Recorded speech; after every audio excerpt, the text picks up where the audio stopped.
Donc, c'est un petit peu l'invitation de ce livre-là, de dire réveillez-vous à une certaine conscience, finalement. À la réelle réalité, pas ce Puis, qu'on vous montre, qu'on veut vous faire croire, ou OK, d'aller dans la direction qu'on vous, pas qu'on vous propose, mais qu'on vous dicte d'aller.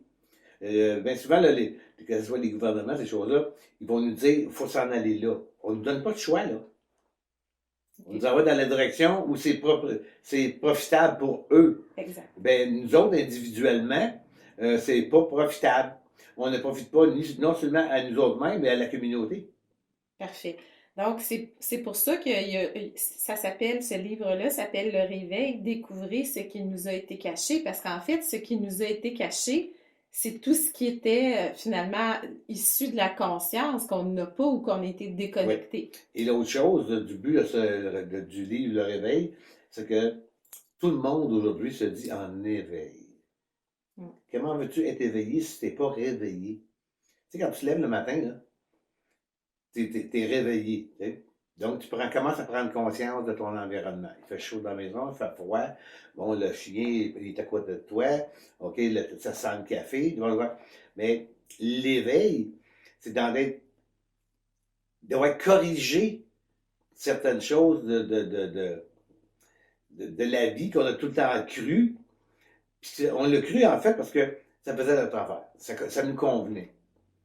Mais quand on se ramasse dans des situations où ça ne nous convient pas, c'est là qu'il y a des parties de réveil. Donc, on serait supposé être en plein réveil actuellement, avec toutes les choses qui se produisent autour de nous. Les guerres, les contrôles, la corruption, toutes ces choses-là, ça devrait nous réveiller. Par contre, les gens sont tellement habitués de suivre, OK, qu'ils ne posent plus de questions. C'est la seule question, c'est la seule réflexion qu'ils leur se font, c'est qu'ils doivent avoir une raison pour faire ça. Mais si tu regardes une vie d'ensemble, parce que là, il y a des œillères, c'est comme à quelque part, on regarde une chose, on ne regarde pas l'ensemble. Aussitôt qu'on commence à regarder l'ensemble, c'est là qu'on commence à voir que, oui, c'est tout là, mais ça ne fait pas avec ça, ça ne fait pas avec ça.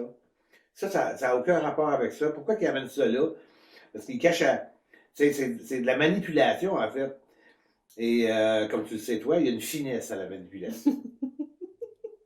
Il y a beaucoup de subtilités, hein? Ouais. Donc, les manipulations, elles sont pas seulement grossières, elles peuvent être Non. extrêmement Ben, complexes. les manipulations, c'est quand on s'en aperçoit qu'on se fait manipuler, qu'on voit que c'est une manipulation. Ouais. Mais si cette manipulation-là nous apporte quelque chose, on a tendance à pas regarder la manipulation et regarder juste ce que ça nous rapporte. Donc, on voit le bénéfice, finalement, Ouais, de se faire manipuler. ouais. Et l'ego est bien d'accord avec ça. Il est bien d'accord, exactement.